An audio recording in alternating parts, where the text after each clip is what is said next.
36절에서 38절의 말씀입니다. 저와 여러분이 한 절씩 교독하겠습니다. 그 후 여섯 달째에 하나님께서 천사 가브리엘을 갈릴리 나사렛 마을에 보내 한 처녀에게 가게 하셨는데 그 처녀는 다윗의 가문에 속한 요셉이라는 남자와 약혼한 마리아였습니다.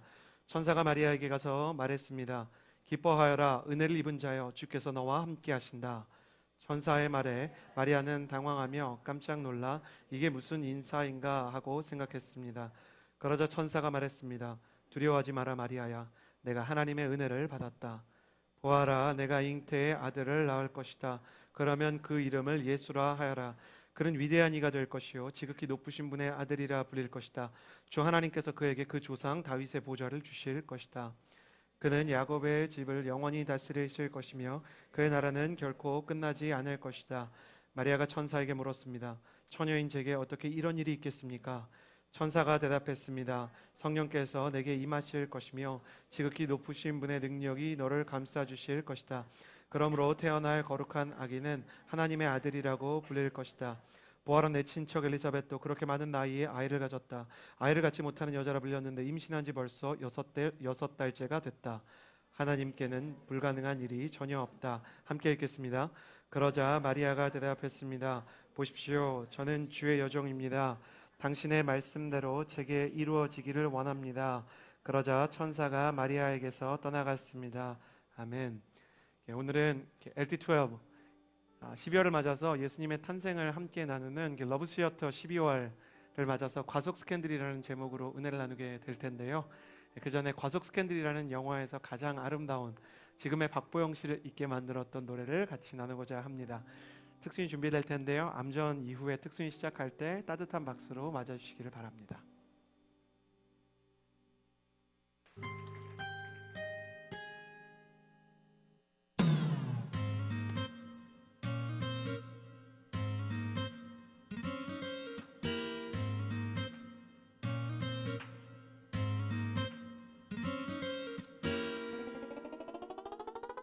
아마도 그건 사랑이었을 거야. 희미하게 떠오르는 기억이 이제야 그 마음을 알아버렸네. 그대 눈에 비친 나의 모습을 또 그건 사랑이었을 거야. 돌아보면 아쉬운 그날들이 자꾸만 아픔으로 내게 찾아와. 떨리는 가슴 나를 슬프게 하네. 차가운 내 마음에 남은 너의 뒷모습, 열린 문틈으로 너는 내게 다가올 것 같아. 한참을 멍하니 문만 바라보다 아침 햇살에 눈을 뜨고 말았네. 사랑 그것은 엇갈린 너와 나의 시간들 스산한 바람처럼 지나쳐갔네. 사랑 그것은 알 수 없는 나의 그리움, 남아있는 나의 깊은 미련들.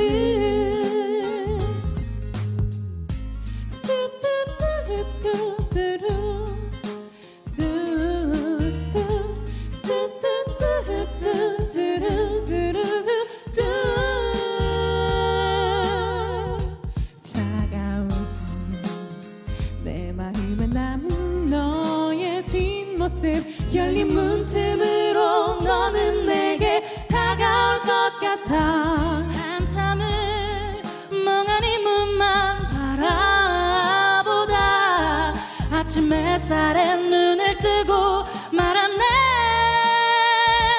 사랑 그것은 엇갈린 너와 나의 시간들 스산한 바람처럼 지나쳐갔네. 사랑 그것은 알 수 없는 나의 그리움, 남아있는 나의 깊은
아, 박보영 씨보다 잘하는 것 같아요. 다시 한번 이렇게 연습 굉장히 오랫동안 했을 텐데 예배를 위해서 수고하는 찬양팀 싱어들입니다. 다시 한번 사랑의 박수로 맞아주셨으면 좋겠습니다. CH630 예배 가운데 나오신 여러분 주님의 이름으로 환영합니다. 저희 예배는 매주 주일 저녁 6시 30분에 동숭아트센터 2층 해화역 1번 출구 가까운 곳에 있는 이룸에 있습니다. 주일 저녁 시간을 잠깐 내주셔서 함께 예배하러 오신다면 귀한 은혜를 받을 수 있는 시간들이라 믿습니다. 옆 사람에게 이렇게 인사해 주시겠어요? 하나님은 당신을 사랑하십니다. 가슴에 손을 얹고 스스로를 축복하겠습니다. 하나님은 나를 사랑하십니다. 나는 그 사랑 안에 있습니다. 이 시간 말씀 앞에 내 마음을 엽니다. 나는 절대로 이전과 같지 않을 것입니다. 아멘. 영상이 촬영되기 때문에 한 번 더 설명드리면 12월 24일 날 6시 반에 이곳에 예배가 없습니다. 영상으로 보시고 찾아오시는 분들이 많이 계신데 12월 24일은요 연합 예배로 길 청년부와 온누리 교회 길공동체 청년부와 연합으로 예배드립니다. 그래서 2시에 이곳으로 오시면 이곳에서 CH630과 길공동체 함께 드리는 예배에 참여하실 수 있고요. 그 이후에 이어지는 대학로 단기 선교 퍼레이드, 대학로 이렇게 퍼레이드가 이제 이어지게 되는데 원하시면 오셔서 참여하실 수 있습니다.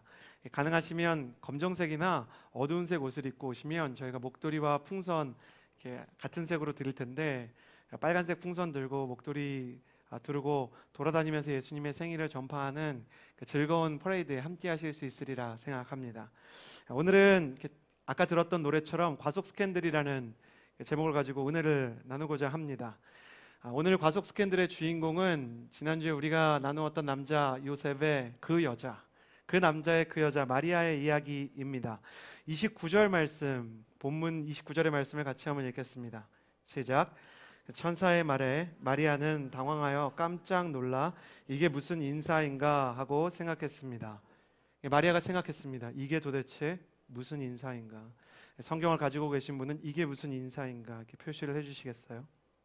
이게 무슨 인사인가? 마리아 입장에서 기대하거나 예상하지 못했던 사건이 일어난 거예요.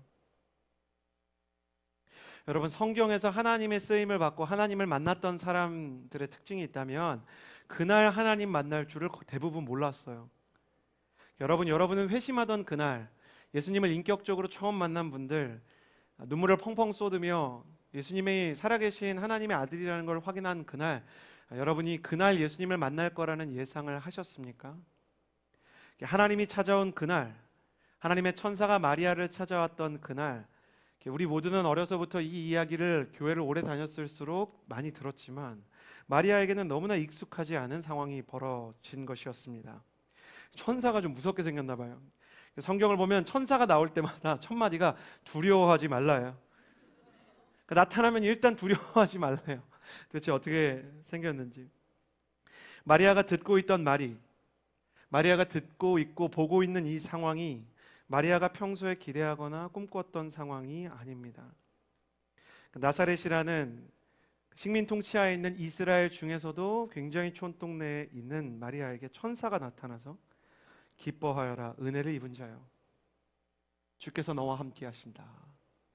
천사가 인사를 하니까 불안한 거예요. 뭐지? 그리고 그 불안한 예감이 틀리지 않았습니다. 31절에서 33절 기뻐하라고 말하는 천사는 무슨 소식을 전해주는가? 함께 읽어볼까요? 시작. 보아라, 내가 잉태의 아들을 낳게 되리라. 예수라 하여라. 그는 위대한 이가 될 것이요 지극히 높으신 분의 아들이라 일컬음을 불릴 것이다. 주 하나님께서 그에게 그 조상 다윗의 보좌를 주실 것이다. 그는 야곱의 집을 영원히 다스릴 것이며 그의 나라는 결코. 천사가 나타난 것도 황당해 죽겠는데 제가 지난주에 나눈 것처럼 요셉과 마리아의 나이가요, 고증을 따라가 보면 15세에서 16세 정도밖에 되지 않습니다. 이제 막 아이를 가지게 되었다고, 가질 수 있는 몸이 되었다 해도 과언이 아니에요. 근데 갑자기 천사가 와서 네가 이제 아이가 생기게 될 것이다 이야기를 하는 거예요. 하나님의 아들을 그렇게 고대하던 이 이스라엘 백성을 위한 하나님의 메시아가 너를 통해서 날 것이다. 그리고 그 이름을 예수라고 하라는 이 구체적인 명령까지 줍니다. 문제는 하나죠. 마리아가 지금 아이를 가지면 안 되는 문화적인 또 개인적인 상황 속에 있다는 겁니다. 제가 지난주에도 하나님께 좀 서운한 게 있다면요, 제가 이런 표현을 쓰는 걸 이해해 주세요. 저는 사람이기 때문에 이해가 안 가고 하나님께 서운할 때가 있습니다. 그럼 요셉이랑 마리아랑 같이 있을 때 나타나 줘야죠. 그러면 이 남자한테 설명할 필요가 없잖아요. 여러분, 성령으로 잉태하게 됐다고 한번 생각을 해보세요. 자매 여러분, 기쁘시겠어요? 주님, 내가 결혼시켜달라 그랬지 언제 잉태하게 해달라고 기도를 했습니까? 주님, 가정의 꿈을 이루고 싶습니다. 근데 이건 아니죠. 근데 남자친구한테 가서 자기야, 내가 아이가 생겼는데 성령으로 잉태됐어. 그러면 남자가 그거를 이해를 해주겠냐고요. 그러면 지금 가야 되는 프로세스가 많잖아요. 요셉한테도 좀 설명해주고, 왜 도대체 천사들은 비밀하게 움직이는 거예요? 어차피 날개 있을 거면 그 동네에 나타나서 얘기해 주시면 좋잖아요. 여러분, 이런 때 없으세요? 하나님이 나를 만나주시는 게 아니고 우리 가정에서 나 혼자 교회 다니는데 우리 가정에 같이, 그날 꿈에 같이 나타나 주시면 좋잖아요. 근데 그렇게 안 해주시는 거예요. 도대체 이 천사들은 무슨 비밀이 그렇게 많은지 나타나서는 한 사람한테만 얘기하는 거예요. 그럼 천사인 티를 내지 말고 좀 얌전하게 오든지, 누가 봐도 천사인 모습으로 두려워하지 말라 하고 왔으면 차라리 뭐 서울시까지는 아니더라도 제가 사는 뭐 암사동 이 정도 하늘에는 좀 올라가서 이 여자가 지금 잘못한 게 없다를 얘기해 줘야 되는 거 아니겠어요? 갑자기 이 여자가 난데없이 과속 스캔들의 주인공이 되게 생겼어요. 지금이야 심심치 않게 연예인들이 결혼할 때나 공인들이 결혼할 때나 주변에서 결혼할 때 아이가 생겨서 결혼하는 소식들을 듣게 됩니다. 크리스천 청년 여러분, 그런 결혼 소식을 듣게 된다면 꼭 축복해 주세요. 수근수근 되지 마시고, 친구가 그런 말 할 때 꼭 축복해 주세요. 여러분 생각해 보세요. 아이가 생겨서 다른 선택을 할 수 있었는데 아이가 생겨서 그 아이와 가정을 지키는 마음으로 결혼하는 게 성경도 부끄러운 일이라고 말하지 않아요. 물론 혼전 순결을 성경이 소중하게 여기지만 그 금도를 어기고 잘못한 상황 속에서 생겨버린 아이를 하나님께서 내게 주신 아이로 생각하고 결혼하는 것을 성경은 그 전에 있는 죄가를 묻지 않을 정도로 아름다운 일이라고 얘기합니다. 그렇긴 합니다만 이 아이가 지금 요셉의 아이가 아니잖아요. 여러분, 예수님께서 가늠하던 여인을 현장에서 붙잡아 왔을 때 그 사회적인 상황이 어땠는지 아시죠? 사람들이 돌을 들어서 다 치려고 할 때 너희 중에 누구든지 죄 없는 자가 돌로 쳐라. 그건 그나마 예수님이 커버라도 해주셨잖아요. 근데 지금 이 여자는 커버를 당할 수 없는, 천사가 모두에게 말할 것 같지 않은, 저였으면 그거 물어봤을 것 같아요. 성령으로 잉태합니까? 피할 수 있는 일인가요? 일어날 수밖에 없는 일이에요? 그러면 내가 임신하면은 좀 도와주시면 안 돼요? 일단 내 약혼자 요셉한테도 꼭 가주세요. 그리고 우리 엄마한테 도저히 제가 말 못해요. 저희 엄마는요, 이런 얘기 들으면 머리 다 쥐어뜯고 다 자를 사람이에요. 그러니까 엄마한테도 얘기해 주셔야 돼요. 아빠는 꼭 얘기해 주셔야 돼요. 아빠는 이해할 사람이 아니에요. 누구 애니 이것만 추궁할 거예요. 그러면 하나님 애라는 거 꼭 알려주셔야 돼요. 천사님, 바쁘셔도 저희 집이 몇 번지냐면요, 저희 아파트 몇 동 몇 호인데요, 거기 꼭 가주셔야 돼요. 안 되면 꿈으로라도 나오셔야 돼요. 하나님이랑 상의하고 알려주세요. 그거 컨펌해야 저 애 생기는 거예요. 도와주셔야 돼요. 저라면 그럴 것 같아요. 근데 이렇게 얘기를 하는 거예요. 마리아가 너무 황당한 거죠. 천사들은 도대체 왜 이렇게 불친절한 거예요? 나오자마자 기뻐하라고 막 얘기하더니 네가 이제 애가 생길 건데 너무 기쁘다. 넌 앞으로 성모야. 넌 앞으로 거룩한 이의 엄마가 될 거야. 그러니 마리아가 너무 황당한 마음을 좀 얌전한 친구였던 것 같아요. 친구라고 얘기하면 신부님들한테 혼날 것 같아요. 좀 얌전한 여성분이었던 것 같아요. 그래서 뭐라고 얘기하냐면 34절 말씀 같이 한번 읽어볼까요? 같이 읽겠습니다. 시작. 마리아가 천사에게 물었습니다. 마리아가 한 줄로 대사를 정리합니다. 여러분, 성경을 읽으실 때 거룩한 상상력이 좀 필요한데 마리아랑 천사랑 딱 이렇게 대화만 나눈 거 아니었을 거예요. 긴 대화 중에 중요한 것들을 줄인 거죠. 그러니까 긴 이야기 중에, 긴 대화 중에 일부를 줄인 건데 한 줄로 줄여보면 뭐냐면 일단 나는 처녀예요. 나는 남자를 가까이 한 일이 없어요.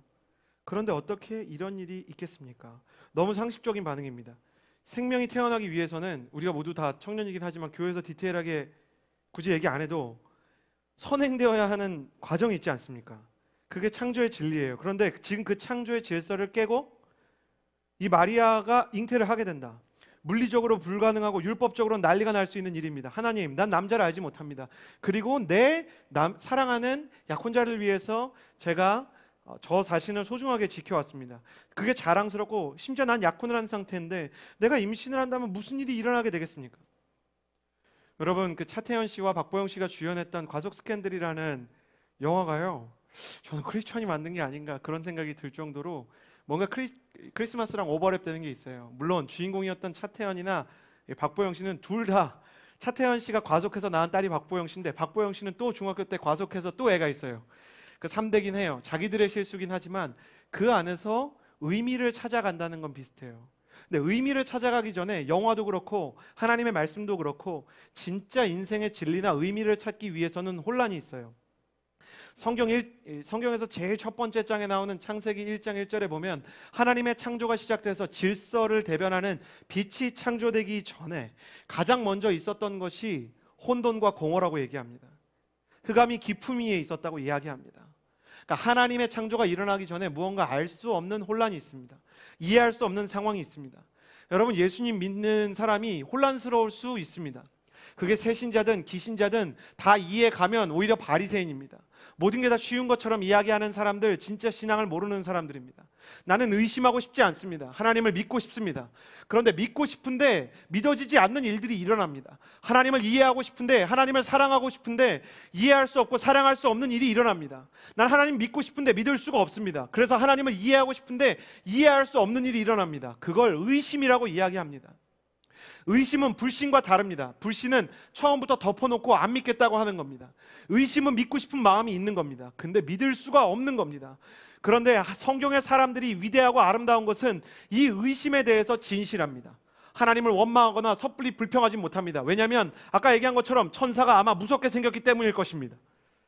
천사가 무섭게 생겼는지 그 상황이 무서운 건지 이야기를 못하지만 분명히 그가 할 수 있는 이야기를 합니다. 어떻게 이런 일이 있겠습니까?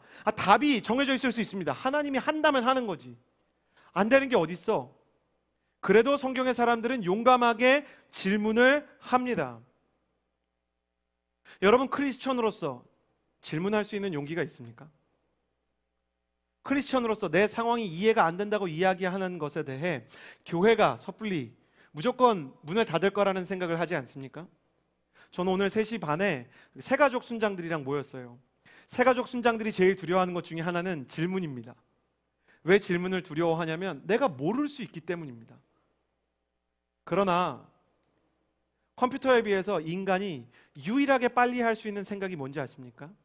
모른다라는 것을 인정하는 겁니다.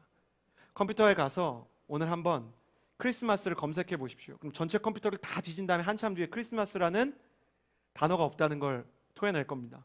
근데 사람은 무드셀라의 아버지는 이렇게 물어보면 몰라요. 빨리 생각할 수 있습니다. 모르는 건 잘못된 게 아닙니다. 모르는 것을 빨리 알 수 있도록 하나님께서 사람을 특별하게 만들었습니다. 새가족 순장이 모를 수 있습니다. 그때 어떻게 해야 됩니까? 모르면 당황하지 않고 제가 모릅니다 라고 일단 순원에게 말하는 겁니다.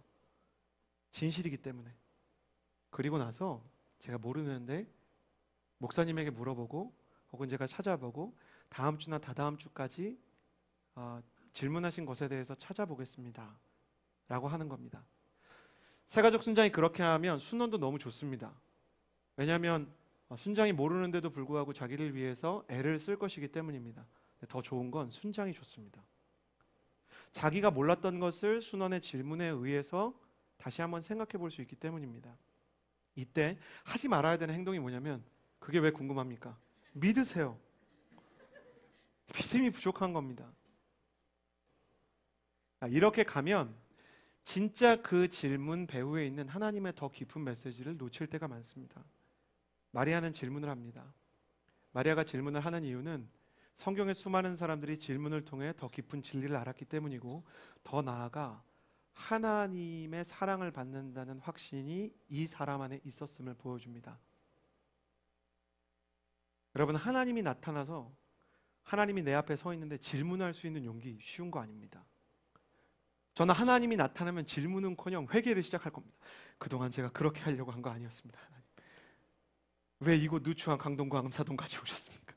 주님, 서빙고에 가 계시면 제가 글로 갈 텐데, 제가 주님이 오실 줄 알았다면 오늘 이렇게 살지 않았을 텐데. 저는 막 회개하면서 울 것 같습니다. 근데 제 아들과 딸은 저한테 그렇게 질문을 합니다. 아빠, 오늘은 키즈카페 놀이터 갈 거야?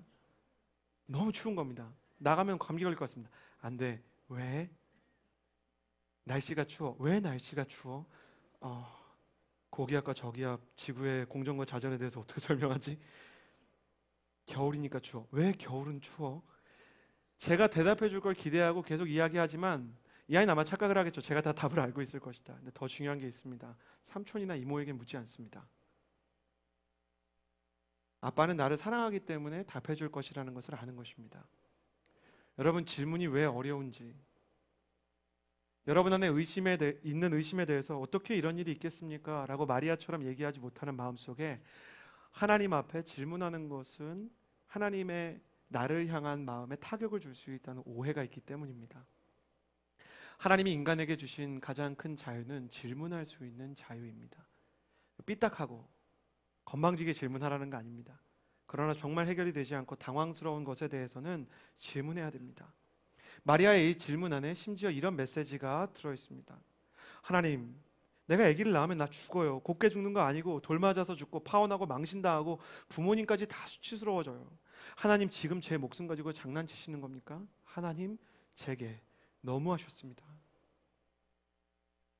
하나님이 나를 사랑하신다는 것을 알기 때문에 하나님 앞에 질문을 넘어서서 서운한 감정을 말할 수 있는 것, 사랑받는 자의 특징입니다. 여러분, 하나님과 친해지고 싶으세요? 하나님의 음성을 듣고 여러분의 인생에 대한 하나님의 뜻을 알고 싶으세요? 그러면 첫 번째, 마음을 정리해서요, 여러분의 진심을 한번 생각해 보시고 정리해 보세요. 내가 무엇 때문에 마음이 어렵고 무엇이 이해가 되지 않는가? 무엇이 나를 괴롭게 하고 내 진짜 소원이 무엇인가?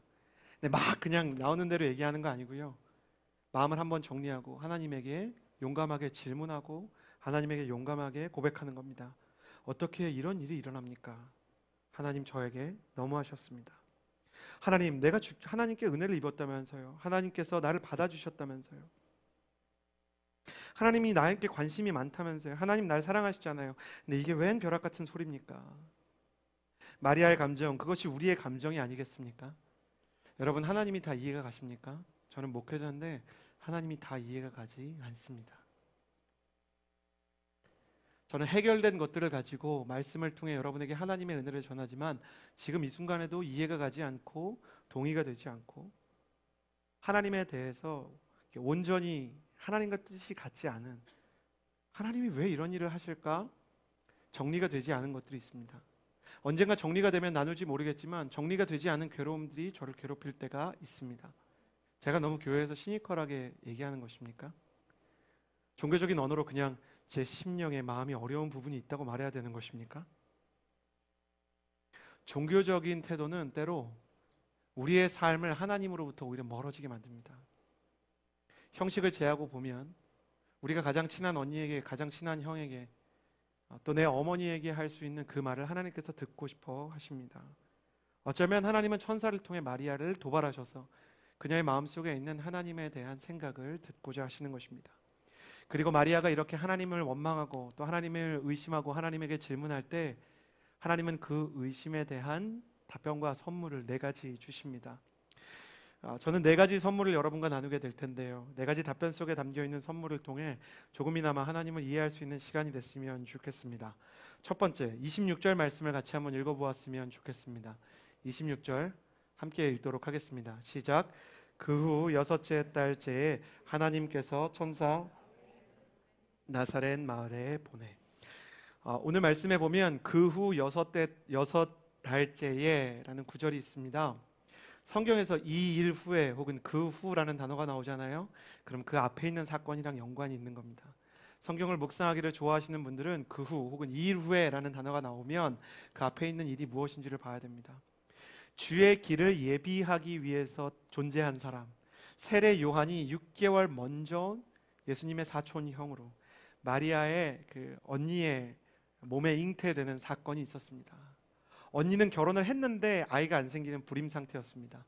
지금도 불임이 얼마나 클리닉이 힘듭니까? 근데 그 시대에 한참 하나님에게 아이를 구하던 친정 언니에게 아이가 생긴 뒤에 6째 달 후에 하나님의 천사가 나타났다. 이 얘기는 하나님이 계획대로 일을 진행하고 있다라는 의미입니다. 하나님이 마리아에게 주신 첫 번째 선물은 하나님의 시간입니다. 하나님의 시간. 하나님의 시간이 무슨 선물이냐? 하나님의 천사 가브리엘이 기분 내키는 대로 마리아한테 온 게 아닙니다. 그냥 여기저기 다니다가 앞에 있는 일 다 해결하고 온 게 아니고 여섯째 달에 천사가 나타났다. 원문으로는 여섯째 달이 이르렀을 때라는 뜻입니다. 하나님이 계획을 한 겁니다. 세례요한이 생기고 여섯째 달 이후에 주의 길을 예비하기 위한 사람이 먼저 생기고 그 뒤에 여섯째 달이 이르렀을 때 하나님의 계획에 따라 천사가 나타난다는 것입니다. 하나님은 하나님의 타이밍을, 하나님의 시계를 갖고 있습니다. 우리는 대부분 하나님의 은혜를 사모합니다. 하나님의 능력, 하나님의 축복, 하나님의 응답을 사모합니다. 그런데 하나님의 시간을 기다리는 것에 있어서는 굉장히 어려움을 느낍니다. 그렇지만 하나님은 정확하게 가장 적합하다고 그분이 판단하시는 시간에 따라 움직이십니다. 하영조 목사님께서 살아계실 때 이런 말을 했습니다. 저를 따라해 주시겠어요? 하나님은 늦게 오시는 법도 없고 일찍 오시는 법도 없습니다. 하나님은 정확하시고 실수가 없어서 하나님의 시간에 맞춰서 정확하게 움직이시고 그분이 생각할 때 제일 좋은 타이밍에 옵니다. 그런데 우리의 시계는 잘 맞지 않습니다. 마시멜로 이야기에 나오는 아이들처럼 우리는 마시멜로를 앞에 두고 기다리면 나중에 더 좋은 걸 줄게 하면 참지 못하고 먹어버리는 아이와 같습니다. 그리고 하나님의 시간에 대해 설명한다 해도 이해하지 못합니다. 지난주까지 제가 설교에서 얘기한 것처럼 파워레인저 로봇을 기다리는 저희 아들은 왜 아직 크리스마스가 오지 않는 것인지 매일매일 의심하고 회의합니다. 크리스마스는 오지 않을 거라는 점점 그 아이 안에 불신이 생기기 시작했어요. 아빠, 일어나자마자 물어봅니다. 크리스마스요? 제가 설명해주고 싶습니다. 한 10 며칠쯤 더 자야 돼. 근데 얘가 10 이상을 셀 줄을 모릅니다. 셀 줄도 모르고 기다릴 줄도 모르는 이 아이에게 어떻게 신실하신 캐나다에 사는 제 어머니인 연준이의 할머니가 파워레인저 로봇을 응답으로 주실 것을 설명할 수 있을까? 그 모습을 보는데 너무너무 귀여워서 아이고 참 제가 잘 모르네. 밤마다 기도합니다. 하나님, 하루 잤습니다. 그래서 이해시키기 위해서 파워레인저 로봇가 한 걸음 걸어왔다고 믿습니다. 그리고 딱 잠이 듭니다. 이해할 수 있는 방식으로 말해줍니다. 근데 아들은 다음날 아침에 일어나면 그럽니다. 오늘은 기도 열심히 해서 하루에 2걸음 오라고 할까? 이해가 가십니까? 시간의 개념이 다른 것입니다. 이해시킬 수가 없는 것입니다. 인간의 시계는 이렇게 잘 안 맞을 때가 많아요. 인간의 타이밍은 정확하지 않아서 많이 빗나갑니다. 형제 여러분, 그런 때가 있지 않습니까? 지금 고백하면 안 되는데 분명히 교회 순장 누나가 아직 시기상조라고 말했는데, 아직 고백하면 안 된다 그랬는데 충동을 참지 못해서 고백했다가 나중에 고백했으면 되었을지도 모르는 일을 그르쳤던 때 없습니까? 그러나 하나님의 시계와 인간의 시계가 다르다는 것에 정말 좋은 축복이 있다면, 여러분, 시계가 고장났다고 시간이 흐르지 않는 것이 아니듯이 우리의 시계가 잘못되었다고 해서 하나님의 시간이 오지 않는 것은 아니라는 것입니다. 예수님의 사건 자체가 그렇습니다. 인간들이 그동안 얼마나 많은 잘못을 합니까? 하나님의 기대와 정말 다른 일들을 합니다. 그래도 하나님은 하나님의 시간에 따라 예수님을 보내십니다. 인간들이 얼마나 많은 적폐를 쌓아왔습니까? 얼마나 많은 패단들을 적재해 오며 살았습니까? 그러나 하나님께서는 그럼에도 불구하고 하나님의 일을 하십니다. 하나님은 우리에게 계속 기회를 주십니다. 저는 사실 그런 말을 잘 믿지 않습니다. 저 사람은 하나님이 포기한 사람이야. 저 사람은 하나님이 버린 사람이야. 제가 왜 그 말을 잘 믿지 않냐면, 물론 형식상으로 하나님이 버린 것처럼 보이는 사람이 있습니다. 그러나 하나님이 버린 것처럼 보이는 사람, 심지어 선지자들이 그렇게 표현하는 사람이라 하더라도 하나님은 끝까지 그의 문을 놓고 하시는 하나님이라는 것을 저는 성경을 통해 바라봅니다. 그런 하나님이 아니었다면 인류의 수많은 죄에도 불구하고 예수님이 세상에 왔을 리가 없습니다. 우리는 우리의 시간에 맞춰서 너무나 많은 실수를 합니다. 우리의 시계를 고장내고 하나님의 시간을, 하나님의 테이블을, 하나님의 스케줄을 무시합니다. 하지 말아야 되는 말을 하지 말아야 되는 타이밍에 합니다. 하지 말아야 되는 행동을 하지 말아야 되는 때에 합니다. 그래도 하나님은 회복의 기회를 주십니다. 마리아에게 주님이 말씀하신 것, 네가 기대한 때가 아니지만 이것이 너의 인생의 베스트 타이밍이 될 거다. 지금은 너가 이해하지 못하지만 지금 너에게 일어난 이 사건이 언젠가 네 인생을 돌아보았을 때 가장 아름다운 사건이 될 것이다. 마리아는 정말 이해하지 못합니다. 그러나 아마도 마리아의 인생에서 가장 아름답고 귀한 날이 이 날이 되었을 것을 저는 의심하지 않습니다. 두 번째 선물을 함께 나누겠습니다. 28절 말씀 같이 읽겠습니다. 28절 시작. 천사가 마리아에게 가서 말했습니다. 은혜를 입은 자. 하나님께서 마리아에게 주신 두 번째 선물은 하나님의 은혜입니다. 주님께서 은혜를 입은 자여 주께서 너와 함께 하신다라고 말씀하셨습니다. 수많은 나라가 있고 수많은 도시가 있고 수많은 사람이 있는데 하나님께서 이스라엘, 그 안에서도 나사렛이라는 동네를 선택하시고 마리아를 정확하게 선택하셨습니다. 여러분 알고 계시고 아셔야 하고 믿으셨으면 좋겠는 것이 무엇이냐면, 하나님은 우리를 알고 계십니다. 그분은 우리가 어디서 살고 있는지, 무엇을 생각하는지, 무엇을 느끼는지, 무엇 때문에 고민하는지 정확하게 알고 계시는 분입니다. 그분이 시간이 많아서 그렇습니까? 하나님이 할 일이 없어서 그렇습니까? 아닙니다. 그건 관심입니다. 여러분을 향한 막을 수 없는 관심, 그것을 성경이 사랑이라고 선포합니다. 기억하십시오. 그분이 나에 대한 특별한 관심이 있다는 것입니다. 가슴에 손을 얹고 저를 따라해 주시겠어요? 하나님은 나에게 관심이 있다. 나를 특별하게 생각하신다. 여러분, 그 어린아이를 길러본 사람들, 최근에 저처럼 이렇게 어린아이가 있는, 유치원에 가야 되는 나이가 있는 아빠랑 엄마만 아는 그 대한민국의 특이한 현상이 있어요. 제가 이제 다음 주에 원래 살던 곳에서 이제 어떤 곳으로 이사를 가요. 근데 거기에 이제 신도시가 있는데, 신도시다 보니까 집들은 빨리 세워졌는데 유치원이 너무 부족한 거예요. 여러분 혹시 아십니까? 그러면 유치원에 들어가는 경쟁률이 40대 1을 넘어갑니다. 이해가 안 가시죠? 10명 뽑는데요, 엄마 아빠가 400명이 와요.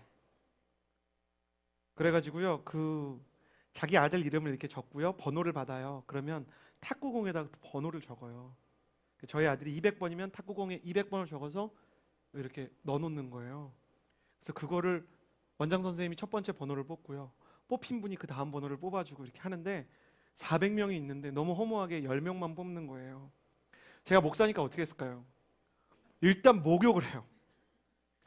그리고 옷 중에 막 드라이클리닝 된 거 막 그런 거 있잖아요. 그런 거 입어요. 그리고 어떤 교회에서 운영하는 어린이집이 있었어요. 그러니까 유치원이 있었어요. 근데 딱 10명 뽑는데 분위기가 좀 온누리 교회 같아요. 뭔지 아시겠죠? 온누리 교회. 그러니까 막 단어가 비전 뭐 그런 게 써 있어요. 그리고 교회에서 운영해요. 그리고 뭐 이렇게 좋은 성품, 좋은 열매로 이렇게 뭐 하나님의 리더십을 만들고 너무 좋아요. 그러니까 뭐 그런 거 있잖아요. 여기 꼭 우리 애가 다녔으면 좋겠어. 어떻게 할까요? 목사니까 추첨하는 날 2시간 전에 그 교회 분당 가는 거예요. 하나님, 제가 그동안 어떻게 살았는지 아시죠? 근데 어떻게 살았는지 아시죠? 하니까 잘못한 게 좀 많아요. 그러니까 일단 회개를 하고요, 그 다음에 뭐예요? 저 수능 기도회 하는 엄마들 심정을 진짜 알겠어요. 엄마들 그때 뭐라고 기도할까요? 저는 진짜 제가 그렇게 기도 안 할 줄 알았어요. 근데 똑같이 기도해요. 하나님, 저는 죄가 많지만 우리 애가 무슨 죄입니까?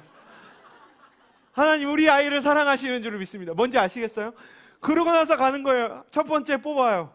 근데 우리 애가 아니에요. 하나님 괜찮습니다. 먼저 된 자가 나중되고 나중된 자가 먼저 됩니다.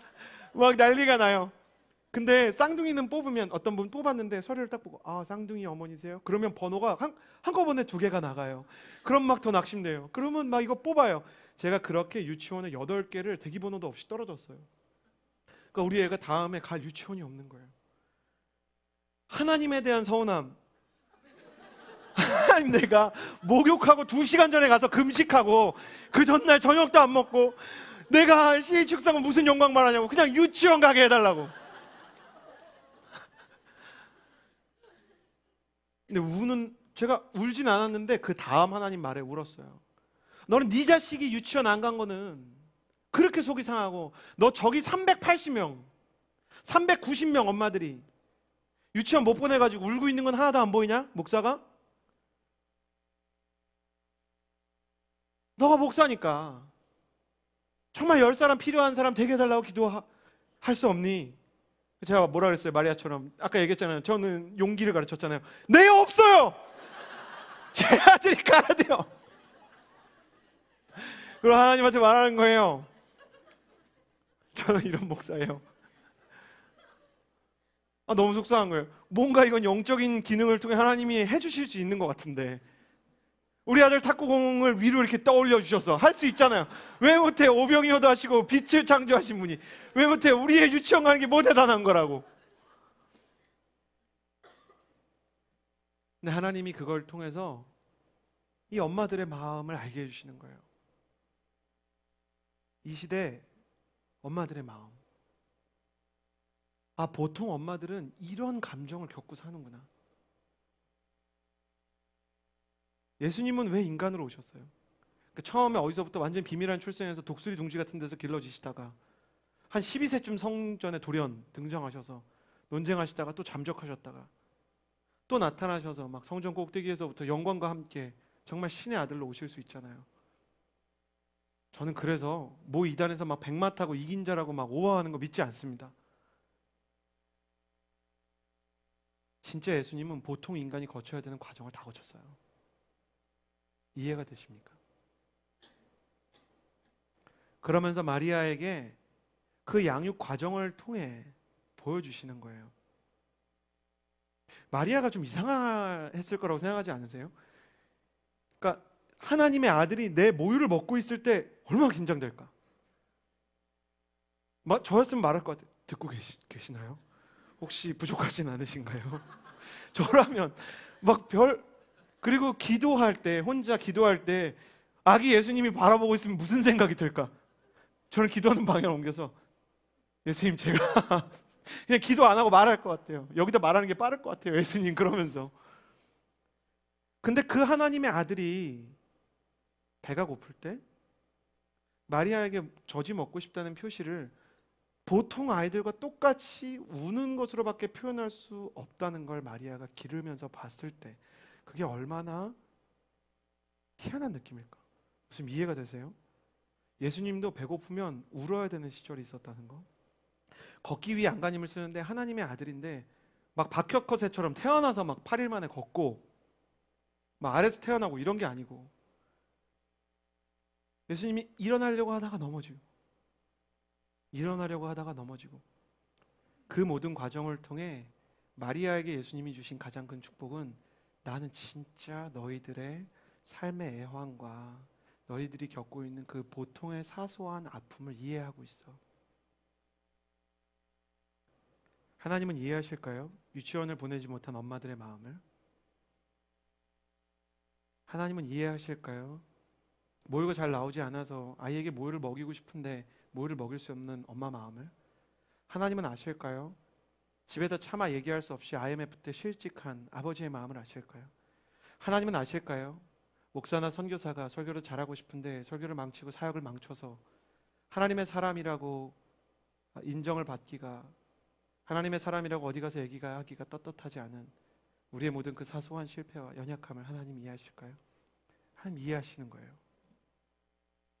왜냐하면 마리아에게 말씀하신 것처럼 내가 너와 함께 있다. 너와 같은 과정을 너와 똑같이 걸어가고 있다. 하나님은 20살에 그 중2병 같은 고민들과 감정의 소용돌이를 정확히 이해하고 계세요. 내가 왜 우울한지 슬픈지를 알고 있어요.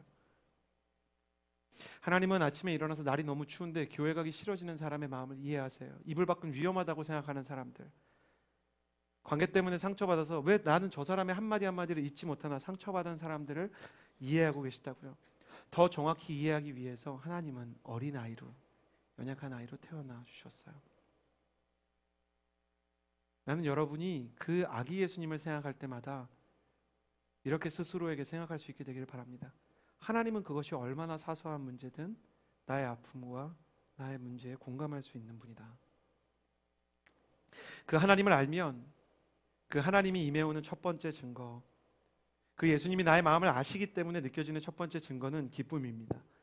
회심하셨을 때 기억나십니까? 막 눈물이 흐르는데 설명할 수 없지만 막 마음속에 정화가 일어나면서 기쁨이 있는 것입니다. 다른 사람들이 볼 때 뭐가 좋은 거야? 그런데도 기쁜 겁니다.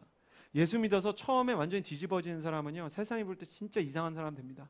언니, 내가 불신자 언니를 갑자기 잡고 20년 동안 안 그러던 애가 20년 지기 친구 언니한테, 언니 내가 언니를 위해서 중보함으로 축복하고 있어. 너 돌았니? 중보는 뭐고 축복은 뭐야? 얘 왜 이래? 얘 완전 예수님한테 미쳤구나. 그런데도 기쁜 것입니다. 두 번째, 이 하나님의 이 나와 함께 하신 하나님을 느끼면 그 사람은 하나님을 느낄 수 있습니다. 그분이 얼마나 나를 사랑하시는지를 느낄 수 있습니다. 제가 CH630 예배에 올라오기 전마다 늘 하나님께 기도하는 한 가지가 있습니다. 그게 뭔지 아십니까? 저는 오늘 그 기도가 응답되길 바라고 늘 그 기도를 가지고 여러분을 만납니다. 하나님, 오늘 어떠한 포인트에서든, 찬양에서든 특순에서든 말씀에서든 기도에서든 하나님이 나를 향한 관심과 나의 아픔을 이해하신다는 마음이 조금이라도 느껴질 수 있게 해주십시오. 그건 제가 할 수 있는 게 아닙니다. 성령님께서 해주시기를 바랍니다. 어두운 곳에서도 슬플 때도 기쁠 때도 나를 떠나지 않고 함께 해주시는 하나님, 나의 기쁨이 너무 사소한 것이라도 함께 기뻐해 주시고, 내가 슬퍼할 때는 별거 아닌 문제로 슬퍼해도 충분히 이해하시는 주님, 내가 상처가 있고 죄악 속에 있을 때도 나를 버리지 않으시는 주님, 내가 주님 보기 너무 어려워할 때는 마치 주님이 없으신 것처럼 배려해서 잠깐 침묵해 주시는 하나님, 그 하나님이 나와 함께 하신다는 것입니다. 요셉에게 임마누엘의 하나님, God surround us라고 표현해 주셨던 그 주님이 마리아에게도 이제 함께 하는 것입니다. 나는 여러분이 이해할 수 없는 하나님에 대한 고민과 의심과 안타까움과 어려움을 겪고 있을 때 하나님이 나의 이 연약함을 오히려 이해하신다는 사실을 믿게 되고 경험하게 되어서 아픔이 있고 힘듦이 있고 상처가 있고 실패감이 있는데도 불구하고 그 어려운 상황 속에서 주님과 더 가까워지는 축복이 있게 되기를 주님의 이름으로 축복합니다. 우리의 마음 가운데 이러한 축복이 있을 수 있다는 것입니다. 그것이 바로 하나님의 은혜입니다. 세 번째로 나누고 싶은 크리스마스 선물 38절 말씀을 같이 나누고 싶습니다. 38절 같이 읽겠습니다. 시작. 그러자 마리아가 대답했습니다. 보십시오, 저는 주의 여종입니다. 당신의 말씀대로 제게 이루어지기를 원합니다. 그러자 천사가, 세 번째 선물은 하나님의 용기입니다. 하나님의 시간, 하나님의 은혜, 하나님의 용기입니다. 마리아가 천사의 말을 듣는 동안 이게 도대체 무슨 일인지 이 짧은 대화로 이해할 수 없는 어떤 변화가 일어났습니다. 마리아의 마음 가운데 당신의 말씀대로 제게 이루어질 것입니다. 이루어지기를 원합니다. 라는 다짐이 생겼습니다. 그러니까 믿음이 생긴 겁니다. 하나님의 것이 나에게 가장 좋은 것이라는 믿음이 생긴 겁니다. 이게 감정이 동의된 상태라고 생각하지는 않습니다. 마리아는 두려워했을 것입니다. 저는 성경에 있는 사람들이 우리보다 훨씬 영적이고 훌륭한 사람들이라는 것에는 이견이 없지만 우리와 비슷한 연약함을 갖고 있는 사람들이라고 생각합니다. 고작 15살, 16살짜리 여자입니다. 하나님의 뜻대로 이루어지기를 원합니다. 다짐은 했지만 얼마나 더 많은 시간을 두려움 속에 보내야 되는지, 얼마나 더 많은 사회적인 어려움들이 있는지, 남자를 알지 못하는 마리아가 성령으로 임신이 될 거라는 사실, 그것은 마리아에게 이제 죽음이 찾아올 수 있다는 위기이기도 했습니다. 그녀가 꿈꿔왔던 인생은 이런 게 아닙니다. 그런데 하나님이 주시는 용기가 임해옵니다. 왜 찾아왔는지, 뭐 때문에 찾아왔는지 성경은 솔직히 말하면 아주 친절한 책은 아닙니다. 왜 마리아가 어떤 포인트에서 뭐 때문에, 천사의 어떤 것 때문에, 하나님의 성령이 무슨 일을 해서 마리아가 용기가 생겼는지까지 얘기해 주지 않습니다. 여러분, 성경은 하나님의 말씀입니다. 그러나 하나님의 말씀인 동시에 하나님의 말씀이 되어야 하는 부분이 있습니다. 성경은 기록하고 있는 것이 있지만 행간에 기록하지 않고 있는 수많은 것들이 있습니다. 도대체 왜 마리아는 용기를 얻었단 말입니까? 정직하게 성경을 보면 이해할 수 있는 구절이 없습니다. 그런데 이해하게 되었습니다. 천사를 보면 다 이해하게 됩니까? 천사를 보고도 죄를 짓는 사람들이 있습니다. 하나님의 말씀을 듣고도 죄를 지었던 사울 같은 사람이 있습니다. 사무엘 같은 멘토가 있었지만 잘못된 길을 갔던 사람이 있습니다. 왜 용기가 생겼는지 알 수 없었습니다. 알 수 없습니다. 마리아가 왜 이렇게 변화가 되었는지. 그것은 그 성경의 행간에 있는 부분은 우리가 신앙을 통해 얻어야 되는 부분입니다. 우리가 체험을 통해 기도하고 구해서 우리의 인생을 통해 채워나가야 하는 여백입니다. 어느 순간 이 일이 우리의 인생에서 이루어질 것이라는 약속입니다. 아, 마리아가 이런 것으로 인하여 용기를 얻게 됐구나 라고 이해가 되는 때가 올 것입니다. 그러나 분명한 것은 이해가 되지 않았지만 하나님의 타이밍이 되었고 하나님의 뜻이 되었는데 마리아의 마음 가운데 용기가 찾아왔다는 것입니다. 어떻게 용기가 찾아왔는지는 알 수 없지만 분명한 것은 그 용기가 마리아의 마음속에 있는 두려움을 다 내어 쫓게 되었습니다. 여러분 기억하셔야 됩니다. 진짜 하나님의 계획대로 시작된 일이라면 어느 시점에 이르러서는 두려움을 이길 수 있는 용기가 우리의 심령 속에 찾아오게 될 것이라고 성경이 약속합니다. 어떤 사람이 책 이름으로 지은 것처럼 이 용기는 미움받을 용기입니다. 세상이 나를 미워할 것이라는 것을 압니다. 세상이 나를 오해할 것이라는 것을 압니다. 세상이 절대로 나를 있는 그대로 받아주지 않습니다. 심지어 교인들로 때로는 나를 오해합니다. 때로는 내 말을 곡해합니다. 그래도 미움받을 용기가 있는 것입니다. 이 용기가 얼마나 대단한 것인지 한번 생각해 보십시오. 사람들이 칭찬을 해도 마음이 붕 뜨지 않습니다. 반대로 비난을 해도 마음이 가라앉지 않습니다. 사람들의 말이 내 가슴에 남아서 내 마음을 비수처럼 해집고 파지 않습니다. 사람들의 시선이 두렵지 않습니다. 사람들 때문에 나의 영적인 하나님을 향한 관계가 흔들리지 않습니다. 사람이 내게 무엇을 한다 한들 사람들의 시선이, 사람들의 말이, 사람들의 태도가 어떠하든 나는 영적인 태도를 유지할 수 있게 된 것입니다. 저를 따라해 주시겠습니까? 진짜 믿게 되길 바랍니다. 저를 따라해 주시겠어요? 하나님의 사람은 세상의 미움을 이겨낼 용기를 얻는다. 아무도 이해해주지 않아도 내 방법, 세상의 방법 다 포기하고 예수님의 뜻이기 때문에 그 방법대로 살아갈 수 있는 용기, 다 이해하지 않는데도 불구하고 내가 이해할 수 없고 하나님의 뜻이라는 확신이 들었기 때문에 그냥 가겠다는 용기, 설명할 수 없는데도 하나님은 당신을 사랑한다고, 내가 사랑하는 사람에게 그럼 말해보라고, 세상은 왜 이 모양이냐고, 왜 예수님을 믿어야 되느냐고 다 말할 수 없지만 눈물로 정말 하나님은 너를 사랑하신다고 얘기할 수 있는 용기, 아는 게 없는데도 불구하고 나는 모르지만 하나님은 너를 정말 사랑하신다고 선포할 수 있는 용기. 대학로 단기 선교를 왜 하냐고요? 저는 요나와 같은 마음이 있어요.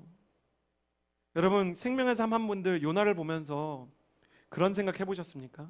요나가 하나님의 뜻을 어기고 300km면 갈 수 있는 니느웨를 3000km 떨어진 다시스로 간 이유가 뭡니까? 하나님보다 민족이 더 중요했기 때문입니다. 저한테도 가끔 하나님보다 여러분, 성도님들이 중요합니다.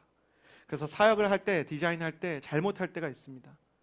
성도님들이 좋아하실까를 생각합니다. 성도님들이 이 일이 끝났을 때 뭐라고 할까?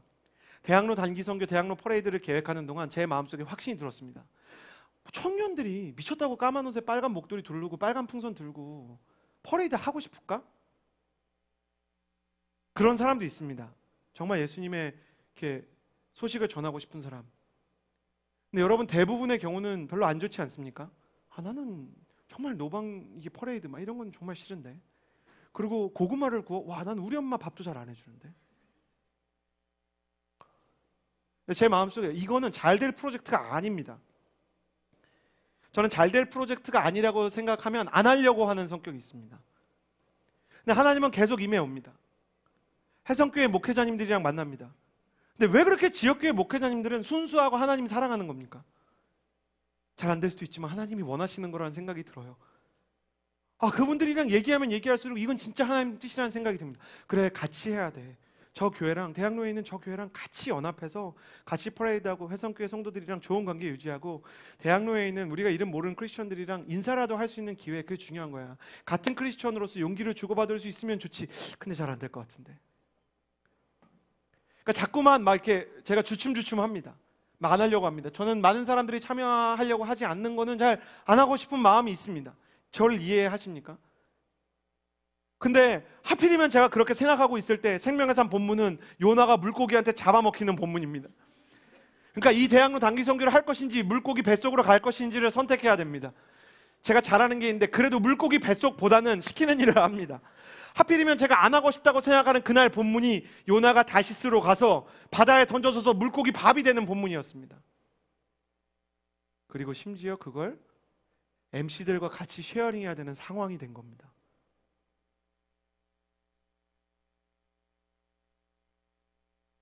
저는 성도님들의 미움을 받을 용기가 부족합니다. 이게 너무 웃기지만 하나님이 원하시면 성도님들이 좀 이상하다고 생각해도 하나님의 마음을 나누면서 갈 생각을 해야 되는데 설득이 안 될 것 같으면 안 하려고 하는 마음이 있습니다. 여러분은 그런 때가 없습니까? 복음을 전하고 싶은데 복음의 복자 꺼내는 순간, 예수님의 예자 꺼내는 순간 아버지와 어머니의 반응이 이해가 됩니다. 오늘 제가 사랑하는 친구 하나가 아버지한테 너무 사랑하는 마음으로 막 글썽글썽하면서 아버지한테 복음을 전하려고 한 거예요. 그러니까 아버지가 정말 잠잠하게 손을 잡으신 다음에 아버지들이 아들에게 주로 하는 말입니다. 예수님 믿으라고 말하고 싶으면 생활부터 똑바로 해야 된다. 20대의 삶이 좀 무질서하잖아요. 부족한 점이 있잖아요. 아버지들은 훈련돼 있잖아요. 그러니까 방패가 있는 거예요. 네가 이렇게 부족한데 무슨 예수님 믿으라는 거냐. 예수 믿는 사람이 이거밖에 안 되냐. 그러니까 그게 너무 힘든데도 이 친구는 또 할 겁니다. 그럴 친구입니다. 여러분, 미움받을 용기가 없어서 망설이고 예수님 전할 기회가 주춤주춤 생기는 때가 있지 않습니까? 저는 압니다. 이번 주 동안 여러분은 이런 용기가 필요한 상황들을 만나게 될 것입니다. 뒤에서 사람들이 당신에 대한 오해를 말하고 당신이 예수님을 믿는다는 이유만으로 당신 앞에서 싫은 표정을 지을지도 모르겠습니다. 크리스천이라는 이유로 비난을 받을 만한 상황이 생기고 당신의 부모님이나 형제, 자녀들이 당신이 정말 예수님 믿는 사람이냐고 비난할지도 모릅니다. 12월 24일이 가까울수록 설교 내용이 생각나면서 이거 가야 돼? 퍼레이드? 그런 생각이 들지도 모릅니다. 그러나 하나님의 뜻이라면 하나님은 용기를 주신다고 합니다. 하나님의 용기가 임해오는 때가 있다고 합니다. 제가 여러분을 위해서 가끔 기도하는 공통된 기도 제목이 있습니다. 나는 여러분의 아직 예수님을 믿지 않는 가족들이 예수님을 믿게 되는 역사가 있게 되기를 주님의 이름으로 축복합니다. 주 예수를 믿으라. 그리하면 너와 내 집이 구원을 얻으리라. 나는 그 일이 2017년 연말과 2018년 한 해 동안 여러분의 가정 가운데 꼭 일어나고 그 미움을 뛰어넘어 사랑의 역사를 써내려갈 수 있는 행복한 가정이 되는 것을 꼭 보고 싶습니다. 용기가 부족할 때 기도하는 것입니다. 주님의 뜻대로 해야 되는 거 알겠는데 너무너무 제가 겁이 납니다. 주님을 전해야 되는 거 알겠는데 제가 너무너무 미움받을 용기가 없습니다. 사람들에게 폐를 끼칠, 사람들에게 그 오해를 받을 그 용기가 제게 부족합니다. 하나님은 그런 자에게 용기를 주신다는 것입니다. 다른 사람에게 설명할 수 없는 여러분만의 방식으로 마리아에게 마리아의 방식이 있었듯 여러분에게 용기를 주실 하나님을 저는 신뢰합니다. 마지막으로 여러분과 나누고 싶은 것은 네 번째 선물입니다. 바로 사랑입니다. 본문에 일일이 기록되어 있지 않지만 예수님의 어머니가 된다는 것이 마리아에게 앞서 이야기한 것처럼 굉장히 부담스러운 일이었겠죠. 소년 예수님 키우면서 아들이 생각보다 너무 성숙해서 당황하고 아들이 너무 뛰어나서 어머니의 마음을 미리 알고 다 위로하고 너무 훌륭한 아들이어서 당황을 많이 했겠지만 그래도 내 몸에서 나온 내 아들이라는 생각에 마리아는 아들을 깊이 사랑하게 되었을 것입니다. 저는 패션 오브 크라이스트에서 잊지 못하는 장면이 예수님이 십자가를 메고 가는데 갑자기 넘어지세요. 근데 마리아가 막 달려가요.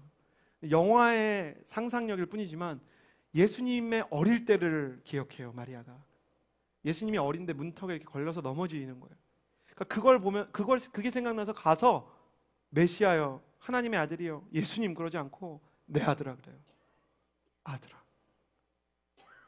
예수님이 영화에서 약간 이렇게 위로를 받으시는 것 같은 표정을 지어요. 물론 예수님 마리아 없이도 십자가 질 수 있지만 예수님과 마리아 사이에 너무 깊은 뭔가 사랑이 있었다는 걸 알 수 있어요. 예수님이 가상칠한 십자가에서 딱 7마디를 남기셨는데 그 중에 한 마디가 요한에게 자기 어머니를 부탁하면서 보라, 너의 어머니다. 내 엄마를 부탁한다고 요한에게 말하지 않습니까?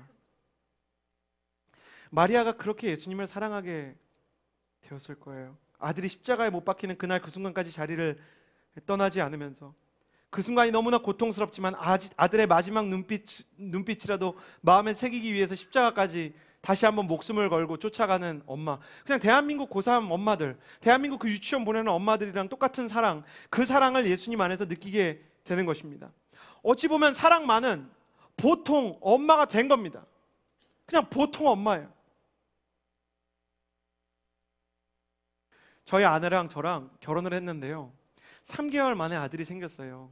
저희 아내는 진짜 꿈이 많습니다. 하고 싶은 일이 많은 사람입니다. 근데 아이가 생기면 어쨌든 잠깐 제가 목회를 쉴 수 없어서 저에게 양보한 거죠. 당신은 목회하라고, 내가 아이를 돌보겠다고. 근데 아이를 돌보는 동안 한국 음악을, 해금을 정말 이 오랜 시간 동안, 이 중학교 때부터 중학교, 고등학교 뭐 다 오랜 시간 동안 한 이 사람의 마음이 편치 않은 겁니다. 모든 어머니들이 그렇듯이 엄마가 된다는 것은 때로 여자의 인생을 포기하는 것을 의미합니다. 엄마가 되기 위해서 여자를 포기하는 겁니다. 꿈을 포기하는 겁니다. 근데 그 아이가 찾아온 겁니다. 애가 크는데 연준이는 정말 먹지도 잘 않고 막 고집도 되게 세고 잠도 잘 자지 않는 성격이었습니다. 지금 저희가 기도와 말씀으로 많이 유하게 누그러뜨렸지만 정말 처음에 얼마나 힘든 애였는지, 애가 잠을 자려고 그러면 2시간을 스트레이트로 지치지 않고 우는 겁니다. 그래서 애가 이게 성대 결절나면 어떡하나 걱정될 정도로 우는 겁니다. 그러니까 아내가 어느 날 모성애는 다 거짓말이라고, 나는 여보 애를 재우고 나서 뭐라 그랬냐면, 나는 그냥 선택할 수 있는 그때로 돌아가면 이 아이가 좀 늦게 찾아오거나 좀 이 아이가 너무 있는 게 힘들다고 막 말을 돌리는 거예요. 근데 제가 그걸 보면서 어떻게 사모가 믿음 없이 그런 말을 이게 안 되는 거예요. 어떻게 그렇게 말합니까? 근데 그 아이를 보면서 아내가 솔직하게, 저희 아내는 거짓말을 못해요. 그러니까 기도할 때든 저한테 말할 때든 나 이 애 때문에 내가 너무 희생하는 것 같다고, 너무 힘들다고. 근데 어느 날 너무 우리가 이제 마음이 어려우니까 얘가 이제 막 아장아장 걷게 됐을 때, 조금 이렇게 빨리 걸을 수 있게 됐을 때, 아웃백에 가려고, 왜 이렇게 쇼핑몰은 아닌데 동네에서 좀 상가라고 하기엔 좀 큰 빌딩이 있잖아요. 한 층에 막 가게 20개 이상 있는 그런데, 그래서 이제 식사하러 갔는데 저희가 진짜 잠깐 트렁크 닫는 사이에 애가 엘리베이터를 타고 혼자 올라간 거예요. 한 15개월밖에 안 된 애가 4층으로. 아이 잃은 엄마가 어떻게 되는지를 그날 봤어요. 막 주저하는 거예요. 애가 다치는 걸 보고 눌렀는데, 버튼을 올라가는 걸 눌러야 되는데 내려가는 걸 눌러서 그냥 올라간 거예요. 올라가는 거 눌렀으면 열렸을 텐데. 그러니까 자기가 이거 눌렀다고 완전히 막 실성한 사람처럼 막 비명을 지르면서 우는 거예요. 아빠들은 일단 기다리라고, 내가 해결하겠다고 뛰어 올라갔는데, 저는 올라가면서도 두렵지 않았어요. 내가 올라가는 속도면 애가 당황하고 이렇게 하고 있는 동안 분명히 애를 발견할 것이다. 엘리베이터가 4층에 멈췄는데 갔는데 없는 거예요. 없어요. 그 큰 몰에서 내려와도 없고 올라가도 없어요. 근데 지하 2층에서요 4층까지 제 아내가 우는 소리가 들려요. 그 계단을 타고. 그러니까 너무너무 힘든 거죠. 근데 막 왔다 갔다, 저는 뭐 올겨울 없이 왔다 갔다 하는데 어떤 남자분이 혹시 애 찾으세요? 그러는 거예요. 그래서 예. 그랬더니 애가 엘리베이터에서 혼자 타가지고 제가 관리사무소에 맡겼다고. 제가 진짜 아내를, 여보 관리사무소에 있대, 그러고 아내를 데리고 실성할 것 같은 아내를 부축해서 오는데, 아내는 들어가면 안 되겠더라고요. 저 먼저 들어갔는데 거기에 웬 할머니가 제 아들이랑 막 이렇게 얘기를 하고 계세요. 근데 제가 연준아 그러니까 소리 지르시면 안 돼요 그러는 거예요. 나중에 알았는데 이분이 정신과 의사였어요. 소리 지르시면 안 돼요. 아기가 잘못했는 줄 알아요. 그래서 이렇게 눈물을 한참 참고 눈물 다 닦은 다음에, 연준아, 원래는 어디 갔었어 막 그래야 되잖아요. 자기가 올려보내놓고. 그런데 어디 갔었어? 아빠가 찾았잖아. 뭐 애가 잘못한 게 뭐가 있습니까? 근데 연준이 할머니랑 놀고 있었구나 막 이렇게 연기하는 거예요. 그 제가 나와서 아내한테 막 설명, 이렇게 하면 안 된대. 안에 계신 분이 정신과 의사인데, 근데 그러면 안 되네. 그 아내는 막 눈물이 벅차오르는데 아내가 막 울어요. 그러니까 애가 엄마가 왜 우나 막 이렇게 하는 거예요. 그래서 제가 엄마 주사 맞았어 거짓말하고, 애를 이렇게 데리고 나오는데 그 할머니가 이렇게 잠깐 와보시라는 거예요. 정신과 의사분이. 근데 막 얘기를 하는 거예요. 근데 뭐라고 했는지 아세요? 아유 세댁 너무너무 마음이 힘들었지, 너무너무 괴로웠지, 괜찮아, 그런 찾아서 얼마나 다행이야. 그 다음 말이 제일 중요. 세댁 예수님 믿어. 예수님을 믿으면 그런 때 기도하게 된다고. 차마 온누리교회 목사고요, 이거 사모인데 말은 못하고 선생님 너무 고맙다고. 그러고 나왔는데 그날 식당에서 아내한테 내가 기도하라 그랬어요. 이제 식사 기도를 하는데 아내가 울기 시작합니다. 그럼 뭐라 그랬을까요? 하나님, 내가 오늘이 여기까지 내가 더 이상은 이 아이 없이 살 수 없는 사람이 되었다는 것을 내가 몰랐습니다. 이제는 도저히 이 아이 없이는 내가 살 수 없다는 걸, 내가 이 아이를 얼마나 사랑하는지. 내가 그 바닥에서 나를 차라리 죽이시라고, 나를 데려가시라고, 하나님 나를 데려가시라고, 왜 얘를 데려가시냐고. 웃기죠. 자기가 실수해놓고 막 하나님이 그 엘리베이터 막 하신 것처럼. 네, 하나님이 그걸 통해서 알게 해주셨어요. 나는 마리아도 그랬을 것 같았어요. 마리아한테 예수님은 끝내는 아들일 거예요. 아들아. 예수님이 손가락질 받는 걸 보면 마리아의 마음은 찢어지는 거예요. 왜 우리 아들을 저렇게 뭐라고 하는 거야? 그러나 하나님의 아들이라는 생각 때문에 그 길을 걸어가는 아들을 보면서 마음속으로만 응원을 보내는 거예요. 천주교에서 비록 마리아를 너무 이렇게 높였다고 비판이 있지만, 그러나 마리아는 분명 성경에서 가장 아름다운 어머니입니다. 왜냐하면 하나님을 너무 사랑하고 아들을 너무 사랑했기 때문에 십자가의 길을 가는데 한 번도 막지 않았어요. 제가 엄마면 도망가. 사람들이 널 잡으려고 그러잖아. 도망가. 나는 네가 그렇게 되는 거 볼 수 없어. 겟세마네에서 그렇게 기도하는 거 알았으면, 야, 잘 생각했다, 이 잔을 어떻게 같이 치워보자. 하나님, 내가 대신 십자가 지겠습니다. 난리를 쳤을 거예요. 네, 마리아는 키우면서 두 가지를 다 알게 됐어요. 하나님이 얼마나 우리를 사랑하시는가, 그리고 하나님이 나에게 얼마나 귀한 아들을 주셨는가. 내가 이 아들을 통해서 아들에게도 사랑받고 하나님에게도 사랑받는다는 것을 알게 되었다는 거예요.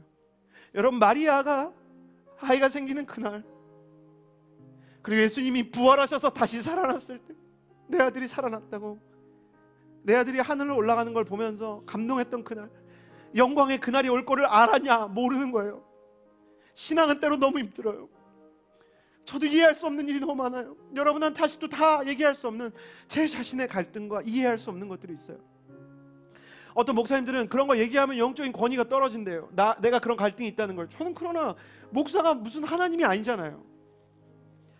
여러분, 신앙생활 아무리 열심히 해도 이해가 안 가는 일들이 있어요. 권사님들, 장로님들 잘못된 걸 보여주시면 안 돼요. 왜 다 이해가시는 것처럼 얘기하시나요? 왜 다 아시는 것처럼 얘기하세요? 모르잖아요. 너무 힘들잖아요.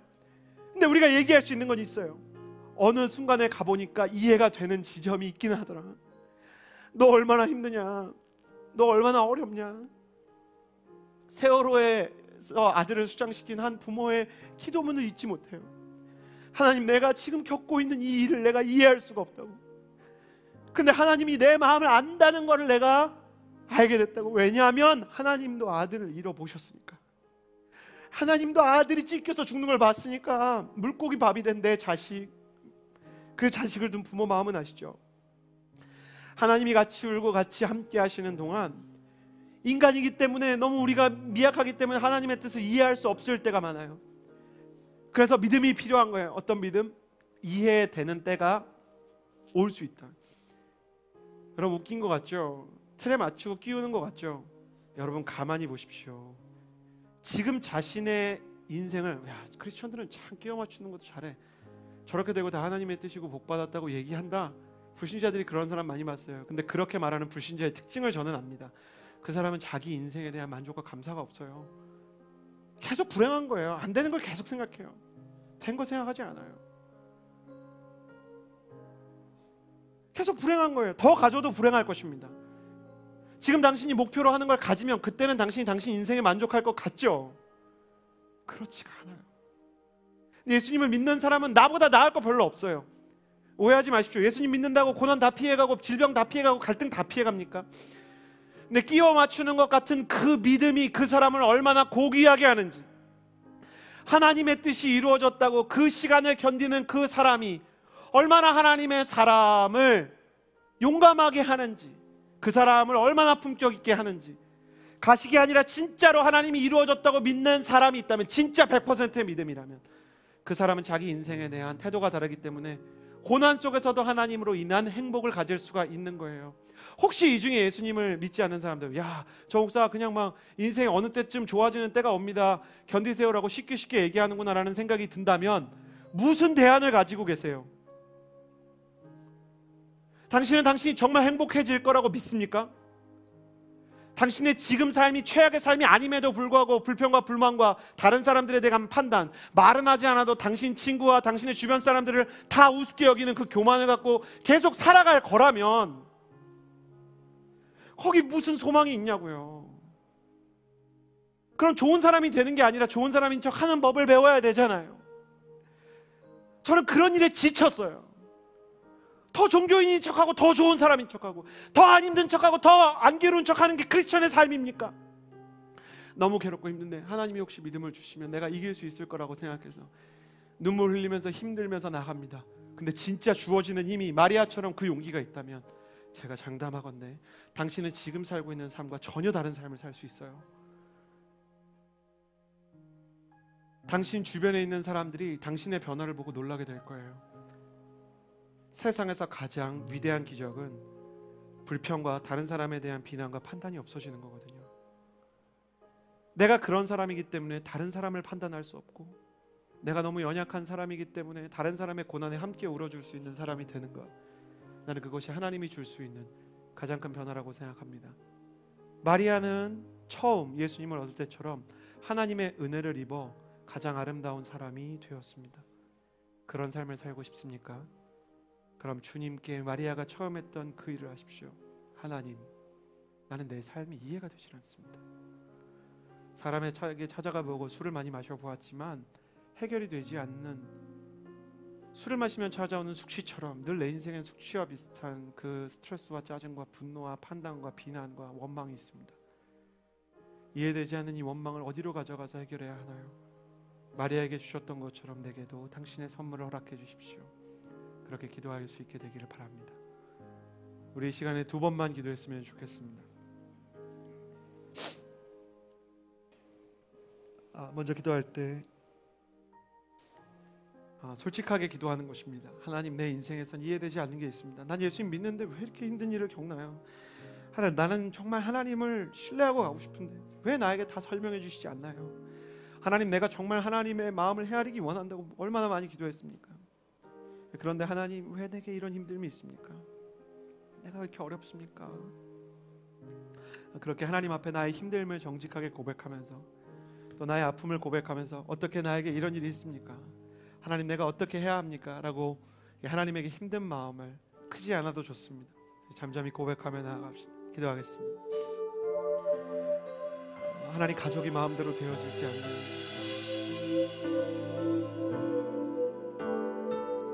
하나님, 나의 진로가 나의 마음대로 되어지지 않는, 하나님, 내가 정말 관계적으로 경험하고 싶어하지 않는 것을 경험하게 되는, 하나님, 우리는 우리 마음을 때로는 모르고 우리가 잘하는 것이나 혹은 하고 싶은 것이 무엇인지도 모른 채 너무 오랜 시간 동안 괴로워하고, 혹은 내가 잘하고 싶은 일을, 내가 정말 사명이라고 생각하는 일을 잘하고 싶었는데 자꾸만 실패하고 넘어집니다. 하나님, 내가 정말 잘하고 열심히 하고 싶은 걸 아시죠? 근데 왜 날 이렇게 힘들게 하십니까? 아버지, 당신이 내 아버지시고 나를 사랑하신다면 나의 인생에 필요한 것들을 알려주시고 마리아에게 나타난 것처럼 천사를 보내주셔야 하죠. 근데 왜 하나님 그런 일을 하지 않으십니까? 하나님, 그래도 내가 다시 한번 하나님을 믿으며 나아가려고, 그래도 내가 다시 한번 기도하려고 애를 씁니다. 하나님, 내 감정이 나를 따라오지 않고 내 사고가 나를 따라오지 않아도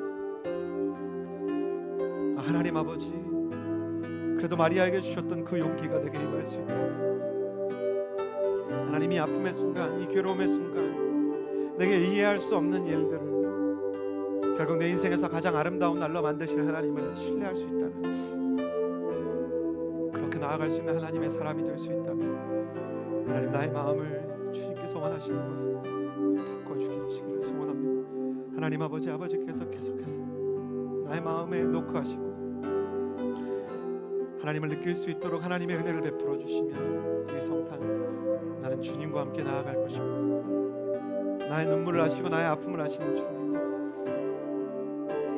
주와 함께 나아가 가장 아름다운 시간을 만들어가는 하나님의 사람이 될 수 있도록 주님 우리와 함께 해 주시옵소서. 주님 우리 가운데 하나님의 그 은혜를 부어주시길 간절히 소원합니다.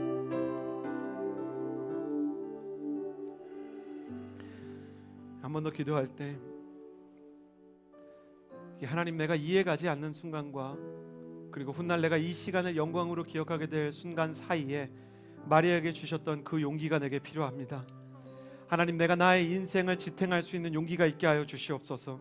사람 때문에 좌절하거나 상황 때문에 낙심하지 않을 수 있는 용기, 예수님을 믿는 사람들로서 사람이 오해하고 우습게 보고 나를 비웃고 나를 이해해주지 않아도 견딜 수 있는 용기, 하나님의 사람으로서 당당하고 강하게 살아갈 수 있는 그 용기를 내게 허락하여 주시옵소서. 그렇게 기도하며 나아갑시다. 기도하겠습니다.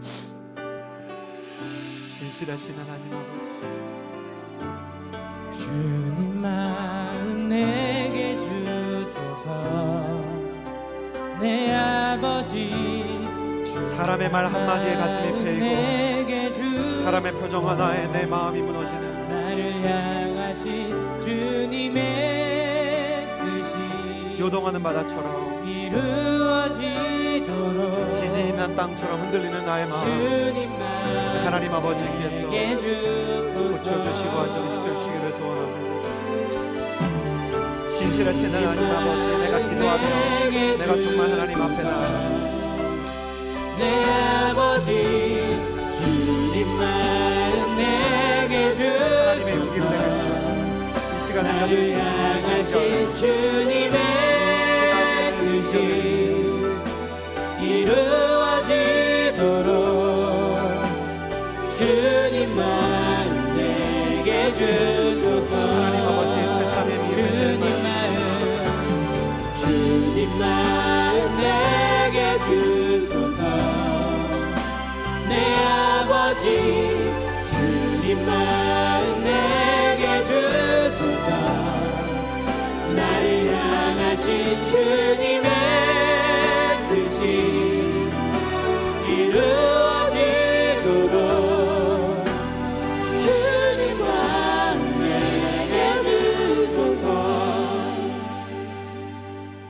마리아에게 인생의 최악의 사건이 인생 최고의 영광스러운 사건이 된 것처럼 내가 이해할 수 없는 이 순간, 내가 정말 하나님을 믿는다면 이 순간마저 가장 아름다운 순간으로 바꾸실 하나님을 신뢰하게 해주시고 이 순간이 영광으로 바뀔 수 있는 그때를 견딜 수 있는 용기를 허락하사 사람의 말에 흔들리지 아니하고 상황에 무너지지 않는 사람이 되게 하옵소서. 용기가 있게 하여 주시고 두려움을 이기게 하여 주시고 하나님, 끝내는 결국 예수님의 어머니 마리아가 예수 그리스도를 깊게 사랑했던 것처럼 누군가를 사랑할 수 있는 사랑의 사람 되게 하여 주시옵소서. 이제는 우리 구주 예수 그리스도의 은혜와 하나님의 사랑과 성령의 교통하심이 함께 예배하며 나아가는 주의 사람들 머리 위에 이제로부터 영원토록 함께 하여 주시기를 간절히 축원하옵나이다. 아멘.